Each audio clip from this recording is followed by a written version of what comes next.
Thank you everyone for joining. We're having a live class here. The topic will be on Lag BaOmer, and the Rav will explain some of the deeper meanings. And if anyone has any questions on the topic of Lag BaOmer, please comment them in the comment section on the video.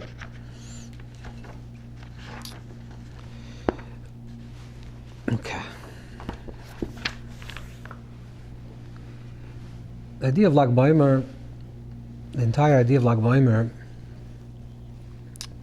is that Lag BaOmer is the chayas, the life force, the energy, the oir within the month of IYYAR. And generally, IYYAR, the time of Sphira, corresponds to a time of mourning, which we'll understand a little further why, a time of katnus, of constriction, of smallness. And Chai IYYAR, which is the day of chayas of IYYAR, the life of IYYAR, is a day where we receive the light to be revealed within the darkness, within the constriction, within the smallness, within the exile.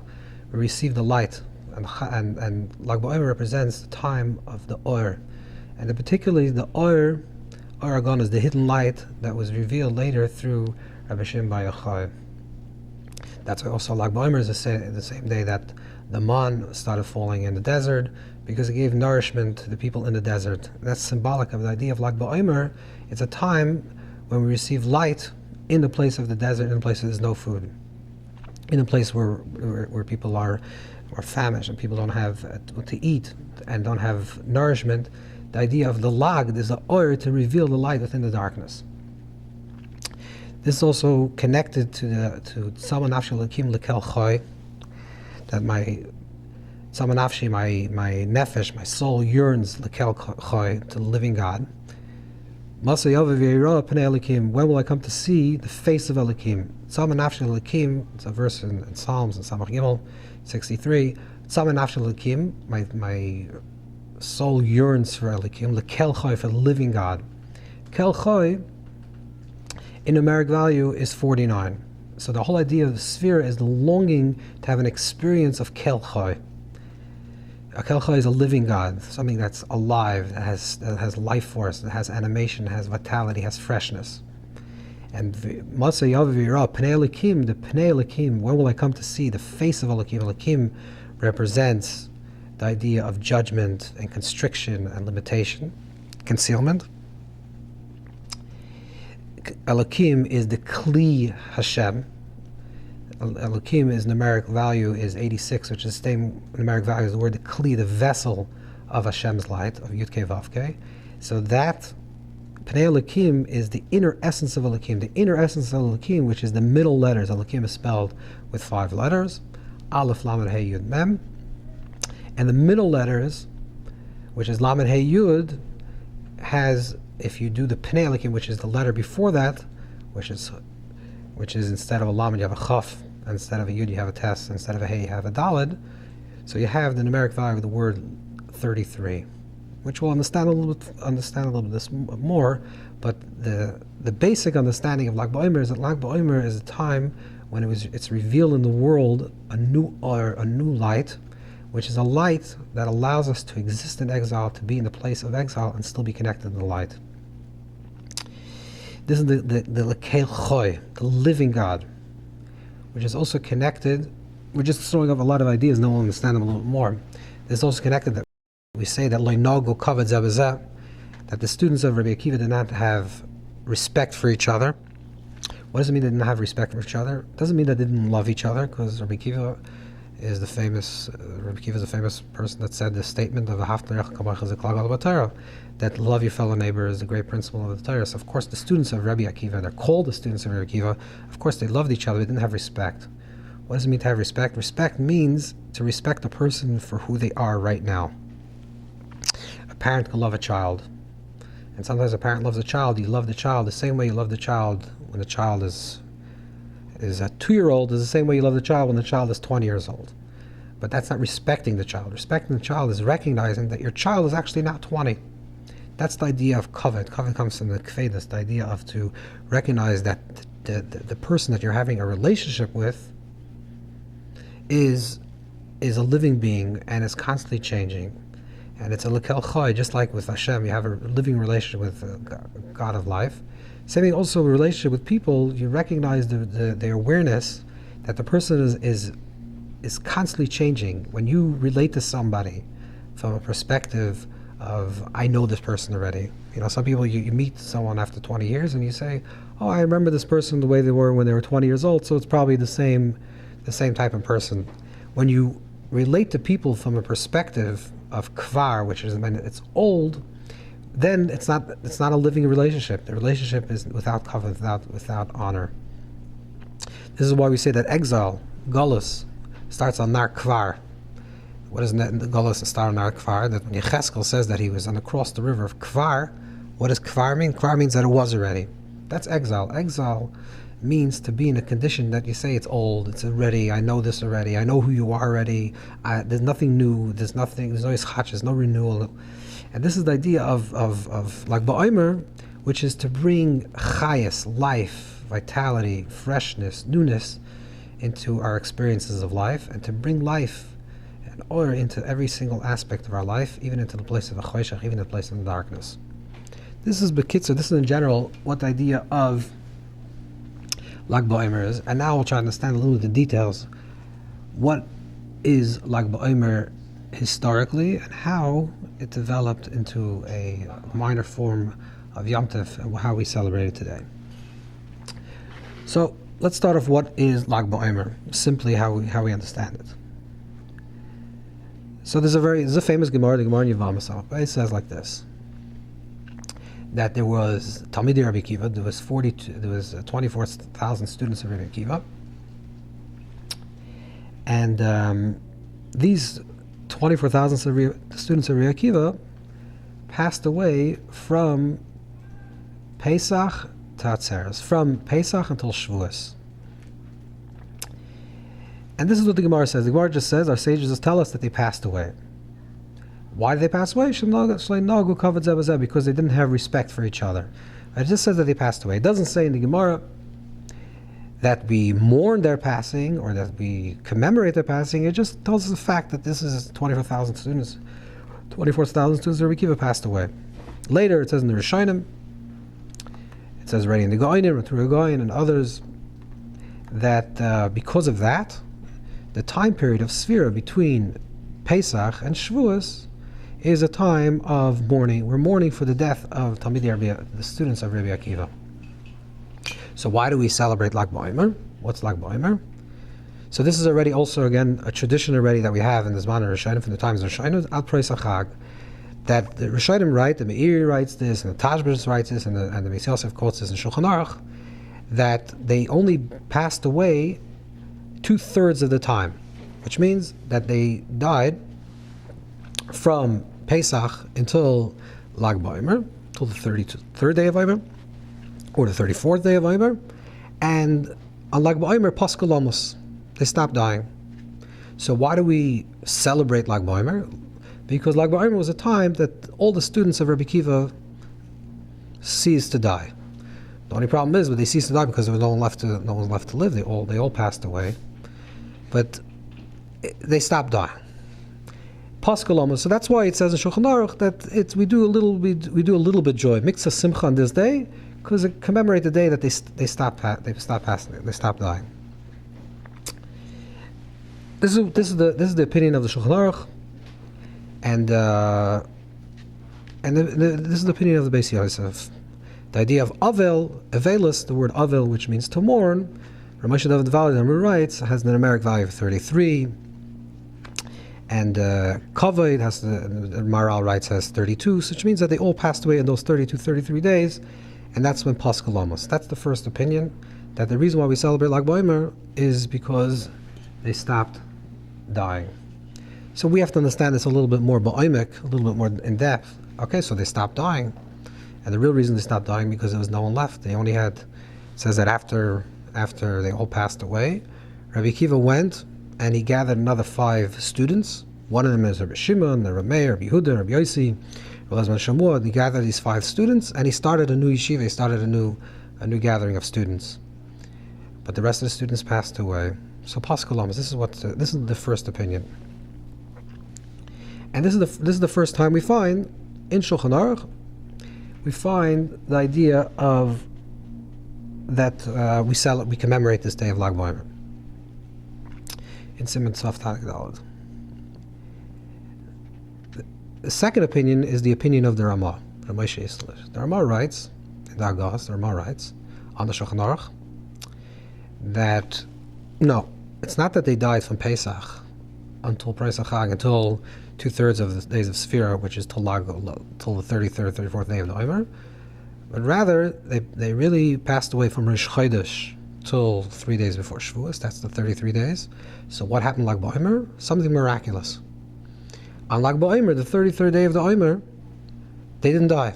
They died the day before Lag BaOmer, and they died the day after Lag BaOmer. But on the day of Lag BaOmer itself, they didn't die. This is the opinion of the Ramah. So we can understand now, according to the Ramah, that Lag BaOmer has some special quality. It's not only Paschal that they cease dying, but there's something about the specialty of the quality of the day is they passed away the day before and they passed away the day after. But on Lag BaOmer itself, they didn't pass away. So what is the special quality of Lag BaOmer that because of that they didn't pass away? And interestingly, the Ramah himself passed away on Lag BaOmer. The Yard says the Ramah is on Lag BaOmer. This is the second opinion. Another opinion is the opinion of the Maril. The Maril has another opinion. The Maril writes, Maril writes that when it says that they died only for 33 of the days, it doesn't mean that they died from Pesach until Lag BaOmer or from Rosh Chodesh till 3 days before Yom Tov, Shavuos. But the Maril, Yaakov Molin, was a very important Ashkenazic scholar. He was the first person to write Minig Ashkenaz, the customs of Ashkenaz, in the 14th century. The Maril writes that they passed away only on Yemei Chol, only on weekdays. They only passed away on weekdays. And they didn't pass away on Shabbos. They didn't pass away on the days of Yom Tov, and they didn't pass away on Rosh Chodesh. So if you eliminate those days, those are 17 days in total, so you only have that they died on 33 days. So really, according to the Maril, on Lag BaOmer itself, they actually passed away. It's just symbolically, because 33 days passed from the beginning of Pesach, of the times of the Sfira, we symbolically commemorate this day as the day of Paschal Lamas that they stopped dying. Another opinion is we find in the Marsha. The Marsha has an interesting opinion, not here in Yevamos, elsewhere. The Marsha writes that the reason why we celebrate Lag BaOmer is because Lag BaOmer there was a supermajority, which means that the days of Sfira is 49 days. You divide the 49 days into 3, which is 16 and a little bit, 16 and a third. And so in 32 days, a little bit past, you actually have the supermajority from the days of Sfira. Right? So you have 2/3. 2/3 of the days of Sfira already passed. And he says that's the reason why we celebrate. We'll have to understand this opinion a little bit further, because it seems that when 2/3 of the day of Sfira are already passed, it seems like that day, which will be Lag BaOmer, is the peak of Sfira. That's like the height of Sfira. So why in the height of Sfira do we celebrate? This is 4 understandings of why we celebrate Lag BaOmer. Because they ceased to die, they did not die that day, it's symbolic of that day, or because 2/3 of the Omer passed. Then there's the more famous reason, or the more known reason that people have heard about, that the reason why we celebrate Lag BaOmer has to do with, it's the day of the Hilula of Rashbi, the day of Rashbi's passing. Rabbi Shimon is one of the 5 students, like we said before, one of the 5 students that remained after Reb Akiva. After all the students, 24,000 students from Reb Akiva passed away, one of the students that remained, that Reb Akiva taught Torah, was to Rabbi Shimon bar Yochai. And Rabbi Shimon bar Yochai passed away on this day. Like it says in Kisvei Ari, it says in the teachings of the Arizal, that it's Yom Shemes Rashbi, the day that Rashbi passed away. The Chidah says maybe it's Yom Simchas Rashbi, but the understanding of all the tzaddikim since the times of the Baal HaTanya forward, and the Yonis Leibshitz and all the great tzaddikim wrote that it's Yom Shemes Rashbi, that there was a tradition that actually the day that Rashbi passed away. So this is very strange. On one hand, you're saying that the whole idea of Lag BaOmer is because Paskalamos, because they stopped dying. The students of Reb Akiva stopped dying. So therefore, we celebrate the day of Lag BaOmer because it's the day that they stopped dying. On the other hand, you say that the whole reason why we celebrate Lag BaOmer is because the day Rashbi passed away. So is a person's passing away a positive thing or a negative thing? Huh? And he's a student of Reb Akiva, exactly. So if you want to say, some people would say that maybe because Rashbi lived a full life, they died in a younger life. But it seems strange that the Hilula, the day of Rashbi, the day that he passed, that should be the day of, it's almost, we have to contrast those two deaths. It's true also that in the Idra Zutra, in the very mystical part of the Zohar, and it's later brought down the Mishal Chassidim, it says that the Rashbi or Shimon asked that the day that he passes on should be a day of celebration. But that in itself is a pella. It's a strange thing. Usually we know that according to Jewish law, according to halacha, usually when a person passes away, it's a day of mourning. It's a day of fasting. Some people fast for Zion Adar because Moshe Rabbeinu passed away. So it says Shulchan Aruch, some people fast. So fasting or a yahrzeit of a parent, some people fast. And this is the shaila that the Chassam Sofer asked and the Shalom Meshav asked. It's a simple question. How could you celebrate a time a person is passing? A person that passes away, usually it's introspective. You're not making bonfires and dancing around the fire. It doesn't make so much sense. So even though he asked for it, then there's also interesting traditions, higher messiahs, that says, for example, that the Bnei Yissaschar says that it was the day of the birth of Rabbi Akiva, birth of Reb Shimon. The Lag BaOmer is also his birthday. That's what Bnei Yissaschar says. We have to makabel it. It's not. He had a Ruach HaKodesh. The Aruch HaShulchan writes that it's the day that he left the cave, the Lag BaOmer. Which incidentally, in the Gemara, where it says that he talks about he left the cave, is page Lamed Gimel, page 33 in Shabbos. But it's also Messiah. We have to understand, really, the simple reason has to do with Yom Shemesar Rashbi. It's a day of Simchas Rashbi, the day of the joy of Rashbi, and also there's something about the day that is contrast to the other students of Reb Akiva, where we celebrate, where we mourn for their passing, and Reb Shimon we actually did the opposite.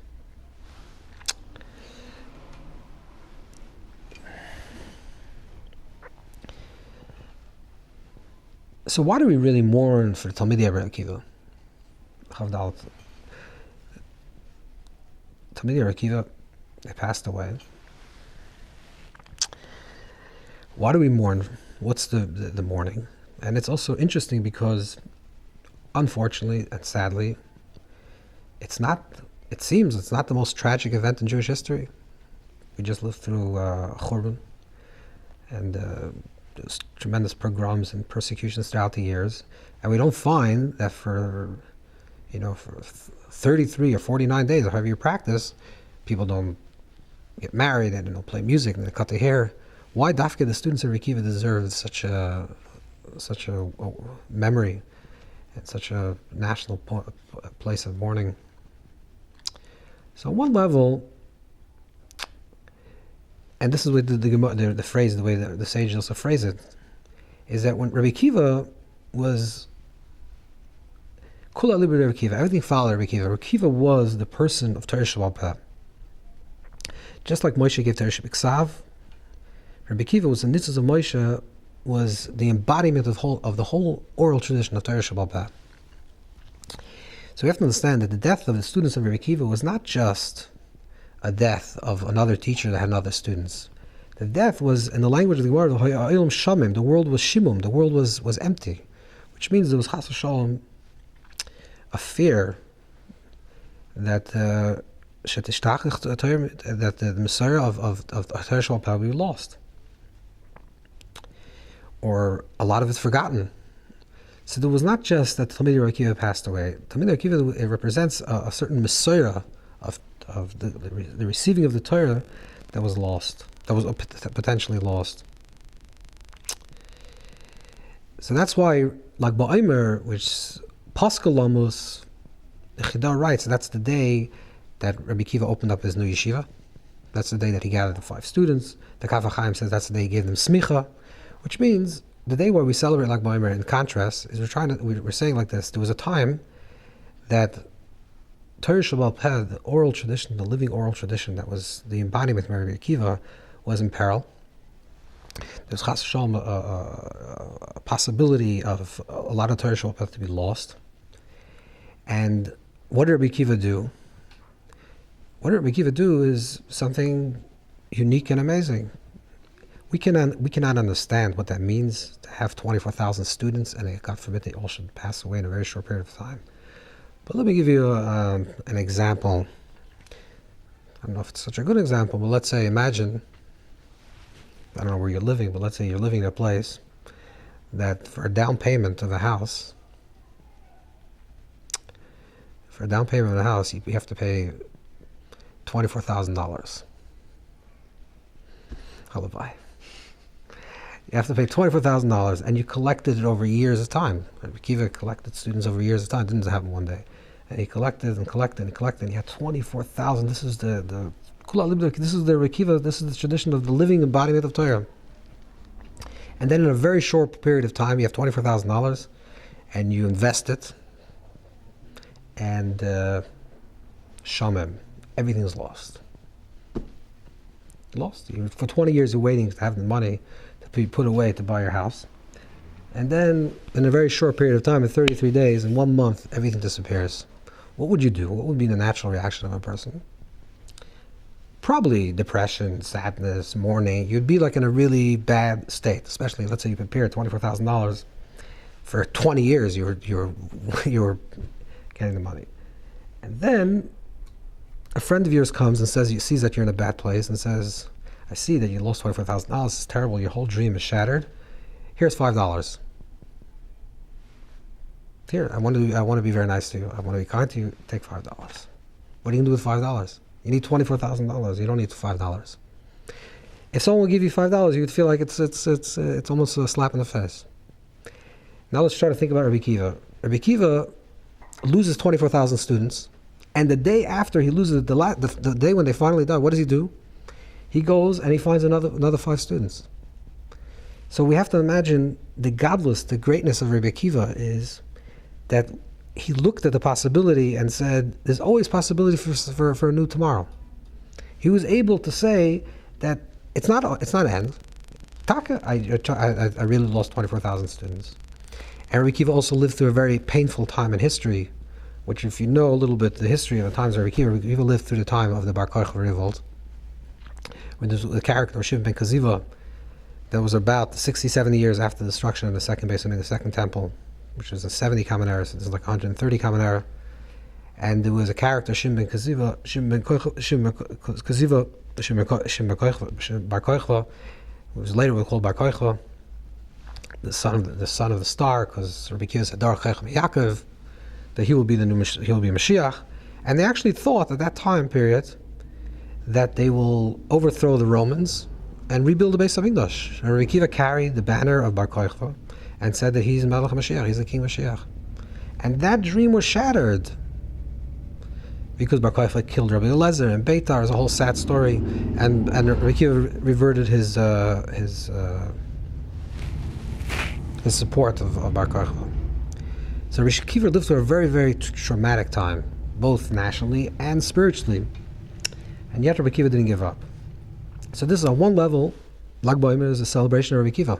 Pascal Lamos, that the students of Rabbi Akiva passed away, but it's the day that Rabbi Akiva started again, that he gathered the students, and he started teaching them, he gave them smicha, and he started his yeshiva. That's the greatness of Rabbi Akiva. That's why a lot of the songs that we sing on Lag BaOmer has to do with Rabbi Akiva. On Rabbi Akiva, people sing the praise of Rabbi Akiva.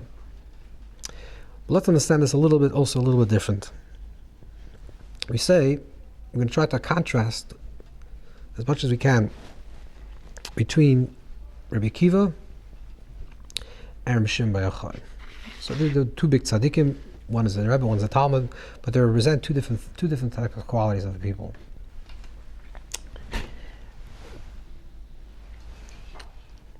Rabbi Akiva was a person. This, if you read a little bit of Chazal, what they speak about Rabbi Akiva was a very embodied person, very much connected to this world. he was very rich, and he married a very rich woman, and then he became very rich on his own. Then he married a princess. Reb Akiva was a very embodied tzaddik. Very much, it says that Reb Akiva that his hand was the hand of aniyim, hand of charity. Reb Akiva was very much a tzaddik that lives in this world, a tzaddik that cares about this world. This is the madrega. This is the level of Reb Akiva. In contrast that to Reb Shimon bar Yochai, which was one of his students. So with Reb Shimon bar Yochai, it almost says the opposite. Reb Shimon bar Yochai lived 12, 13 years alone in a cave. It says, Harba also Reb Shimon also be yadam. A lot of people try to be like Reb Shimon, which means Torah and Manasseh, just sitting and learning, not involved in commerce, not involved in this world. So Reb Shimon in the Zohar is called Nuni Yama. Reb Shimon is called like a fish in the sea. It's a tzaddik that's really in a state of transcendence all the time.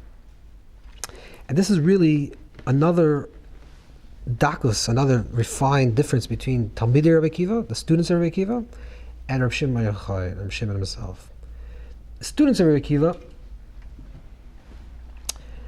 the death of the students of Reb Akiva is the absence of their life in this physical world. And because it's the absence of the life in the physical world, Reb Akiva tried to create through the Torah that he was living, through his support, through the life that he was, the way he taught and the way he lived, Reb Akiva was trying to transform this world into a redemptive reality. That's what Reb Akiva wanted. He aspired for Mashiach. He said, Ben Karchim is Mashiach. Reb Akiva tried to transform this physical world and transform it into a holy place. And living through that period of time right after the Churban, after the destruction of the second Beis HaMikdash, the second temple, Reb Akiva taught and lived in a way that he felt that we can create geula, we can create redemption.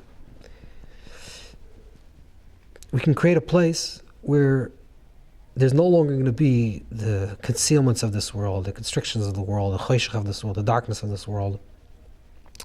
And we're going to physically change the fabric of this world, and it's going to be in a better place. And unfortunately, the time was not right.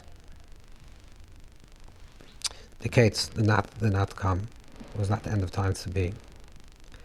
And Rabbi Akiva eventually was also killed. Mesiras Nefesh, he was killed in Mesiras Nefesh, Kiddush Hashem. And it was the end. So that, because Rabbi Akiva lived that way, the death of the students of Rabbi Akiva represents a state of mourning, an absence.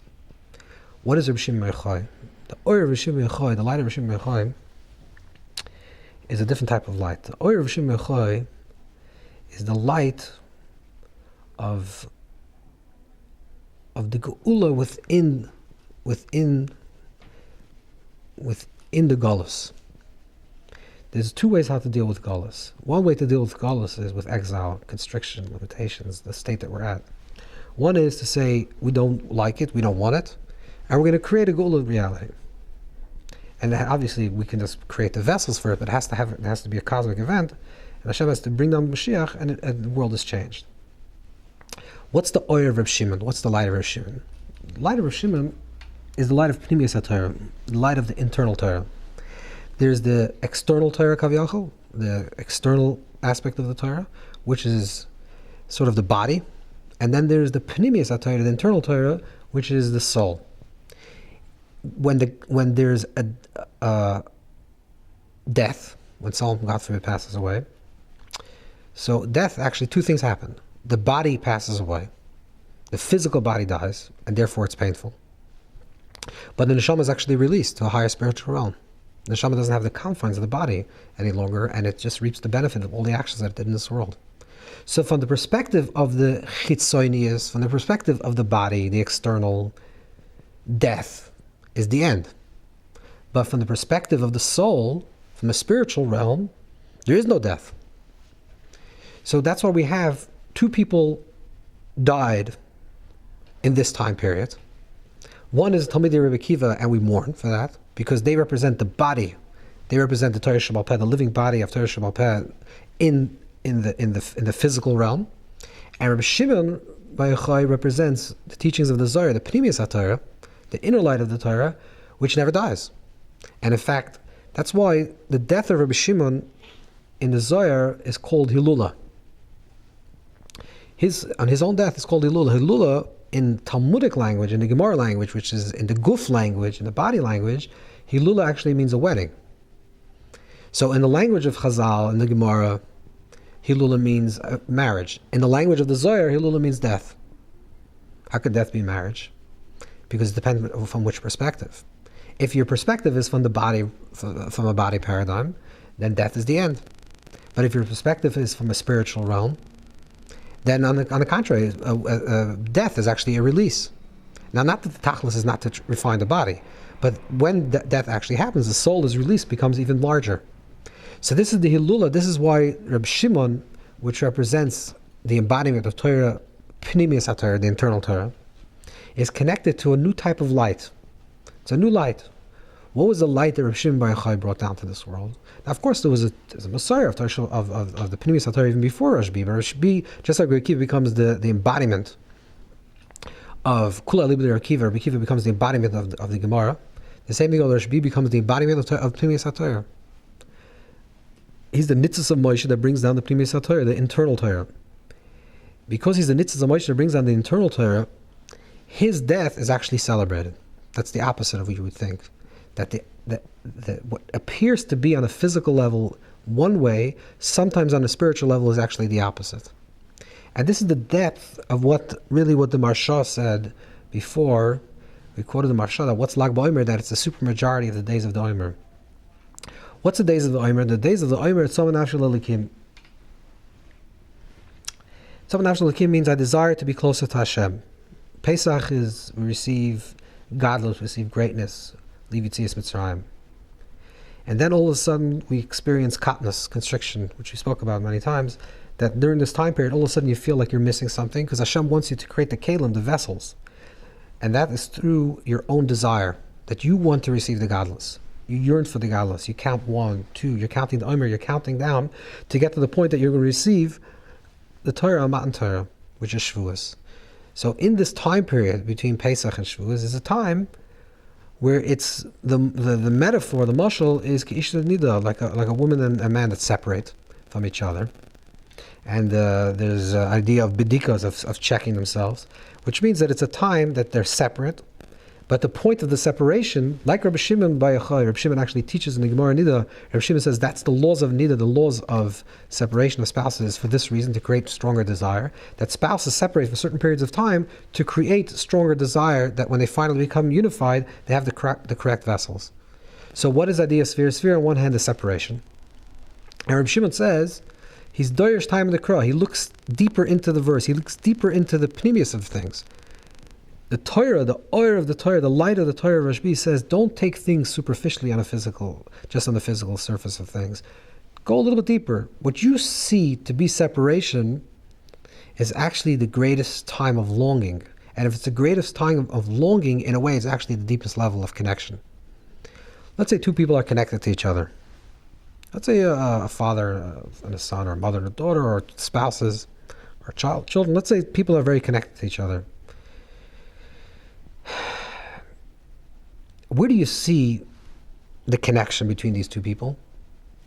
You usually see the connection when, let's say they're living together, and they're living together always, and you come into the house, you don't see that connection. Where do you see a really strong connection that these two people are really bound to each other? You usually see this at an airport, for example. Why do you see this in an airport?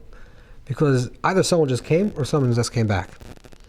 So when two people are living together and they're having a harmonious life, okay, even they love each other and they're very connected to each other, you don't see that strong tshuka for each other. When do you see the tshuka? When do you see the strong desire? Either when they just came back from a trip, you haven't seen the person for a long time and people are all ecstatic, or the person's about to leave you. So this is what happens, is when there's a reunification or there's about to be a separation, that's when actually the true unity is connected. And it can go even deeper.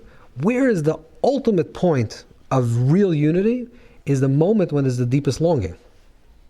When you long for kivinu, kave, that a person longs and hopes for something, is a kav, it's actually a line. That connects to the relationship.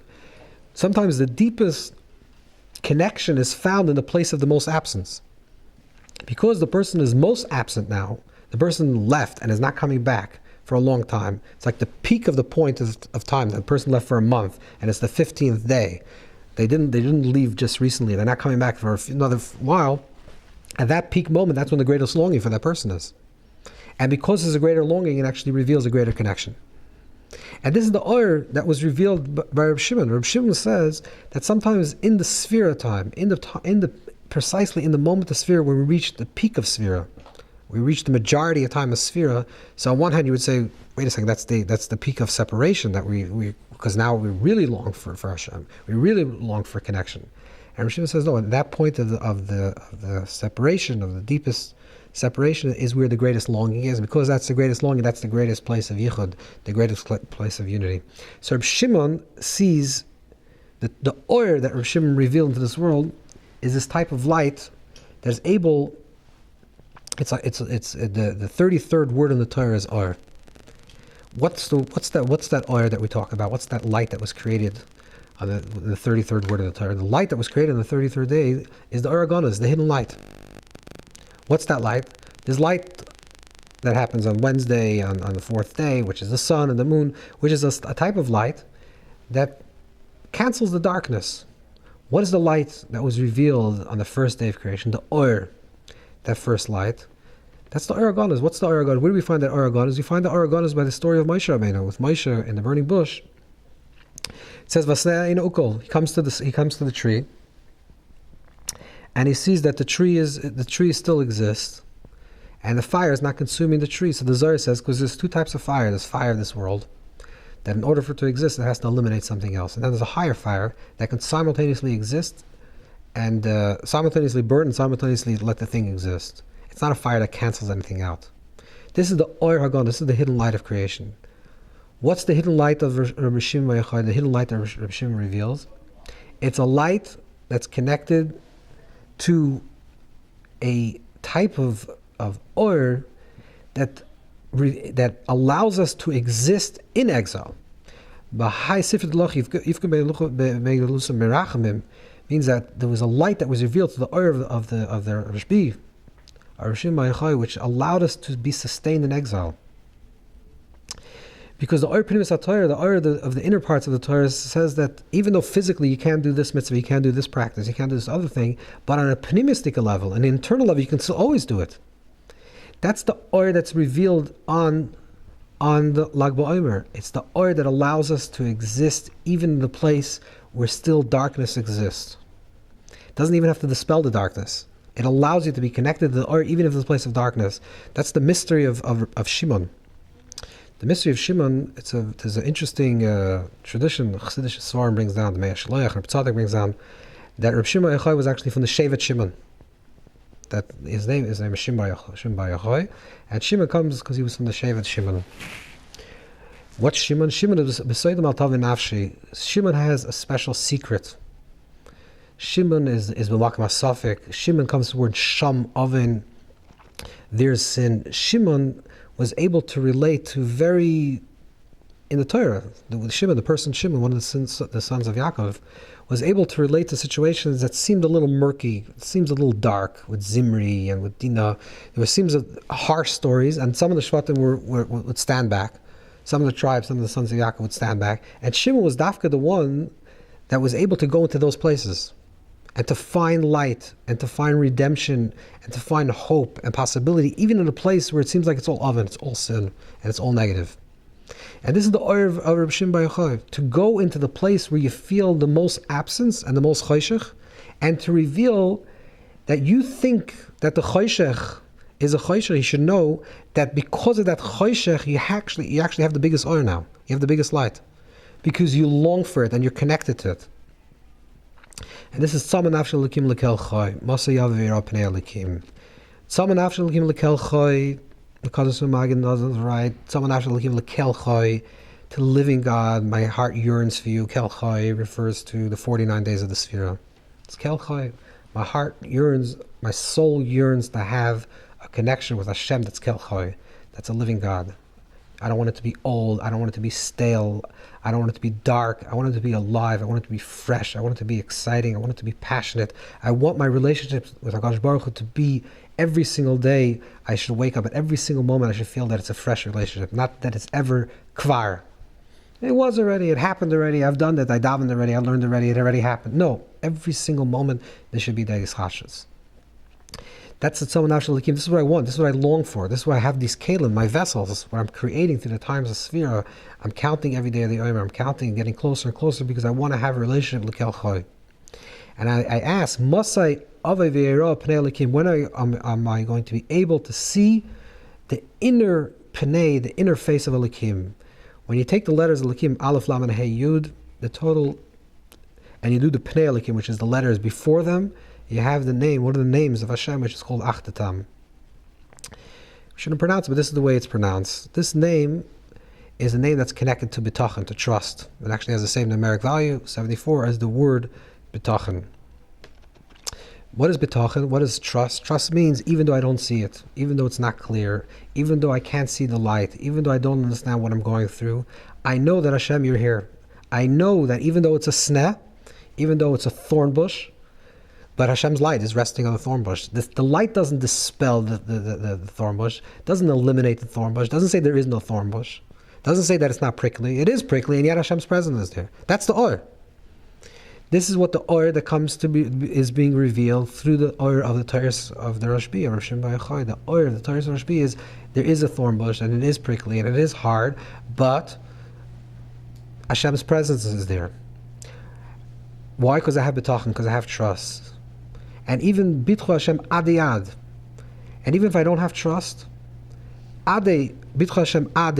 Ad is also bitachon because it's 74. So it means I have trust until I have trust. It means that even if I don't have trust now, I don't understand it, but I have trust that I could have trust. That's also even a deeper level. But I really am asking for is Masai Avei Ve'era Pnei Elikim. When is all this going to end? All the concealments. And that I need to have trust, and I need to try to find the light. And even though it's dark, I want to see the Pnei Elikim. I want the Elikim, which is that level of concealment. I want to break open the Elikim, and I want to see the Pnei. What's the inner face of Elikim? The inner face of Elikim is Chavdal Tes. The inner Pnei, the face of Elikim, is the numeric value of 33, which is Lag. That's the Gal, that's the revealing. The inner light of Elikim is actually Hashem's presence fully. Elikim, the word Elikim is Ilaim Yudke, the silent name of Hashem, the silence of Ilaim of the Yudke, the silence of Hashem. Because when we go very deep, we get to the Pnei Elikim, and it's finally revealed to us, and it's Gal, and it's a revelation to us on the Matan Torah, on the giving of the Torah of Pnimis HaTorah, which is on Lag BaOmer.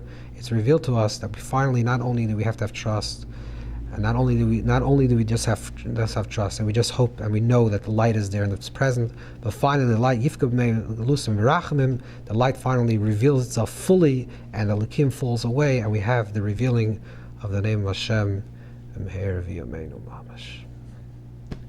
For anyone who has questions on any of the topics that the Rav spoke about, please comment them in the comment section, both on YouTube and Facebook.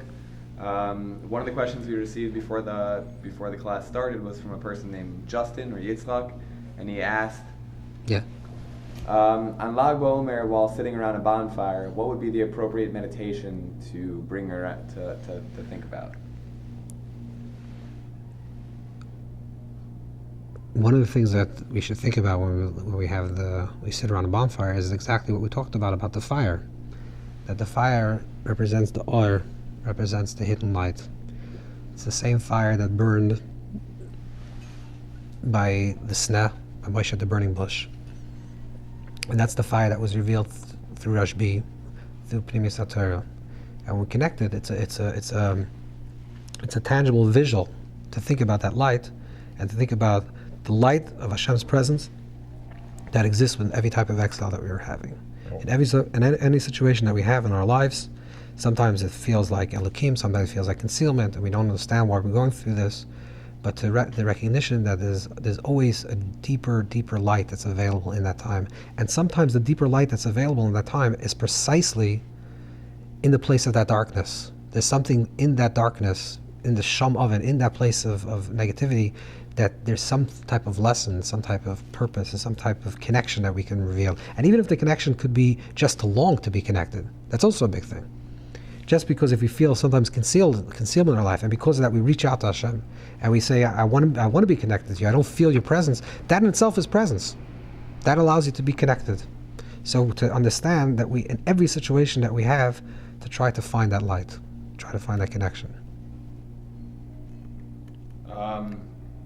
We have another question, and they want to know, why is it that if the students of Rabbi Akiva died because they represented the physical, do we fast and afflict the physical? Whereas Rashbi, who represented the spiritual, do we then do physical actions such as dancing and cutting our hair? Right.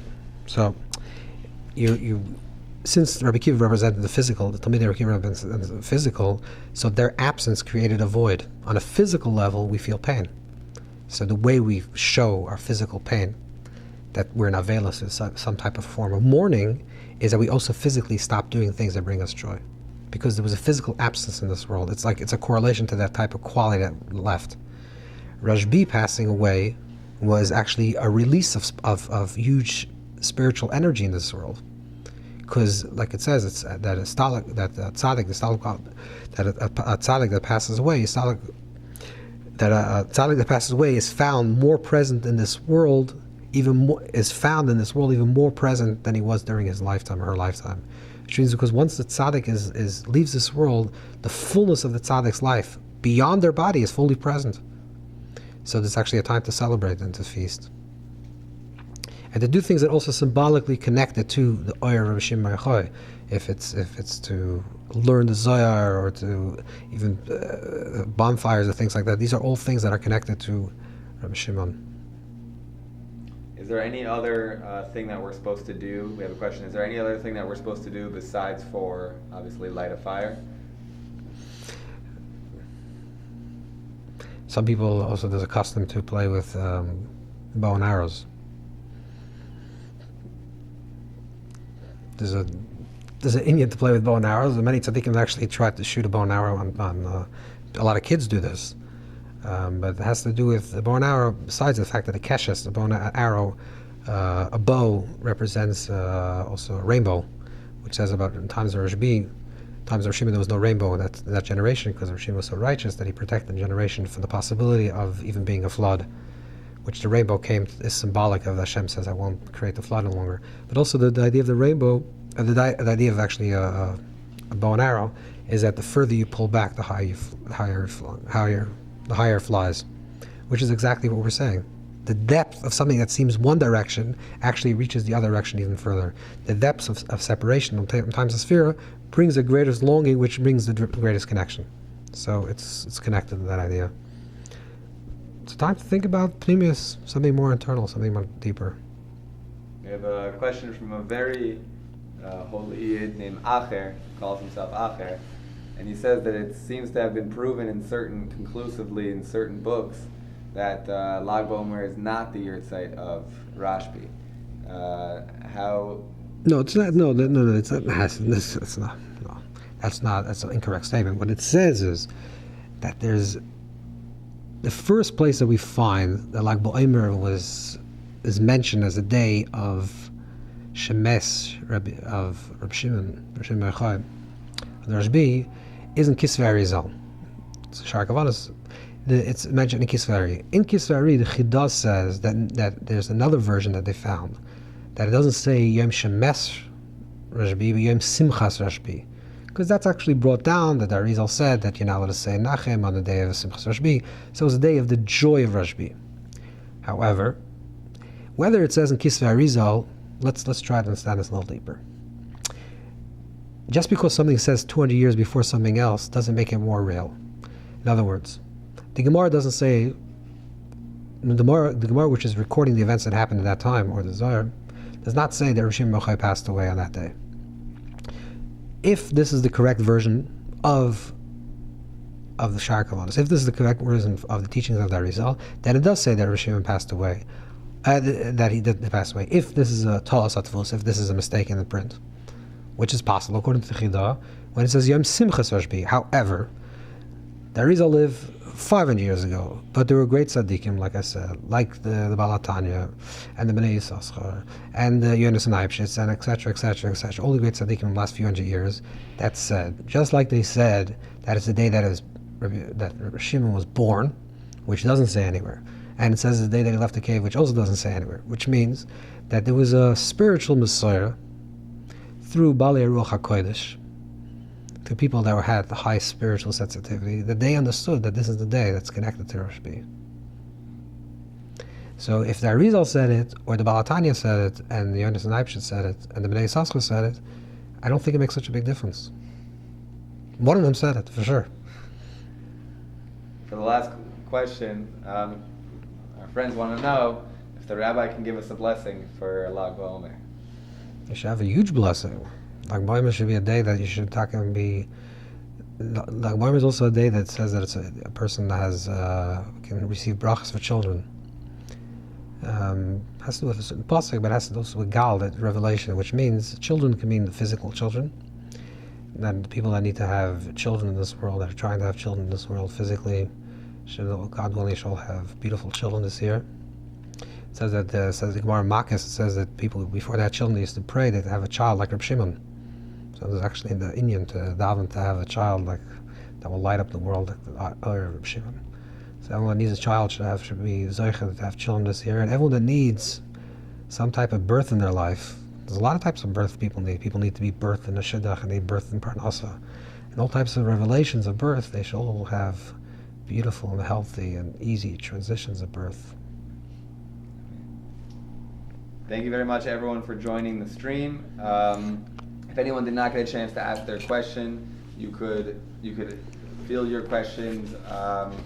You could send your questions, post them afterwards, and hopefully we'll get to them. If not, then stay tuned. Next week, Wednesday, we will be streaming a live class of Rav Pinson, again live on Facebook and YouTube.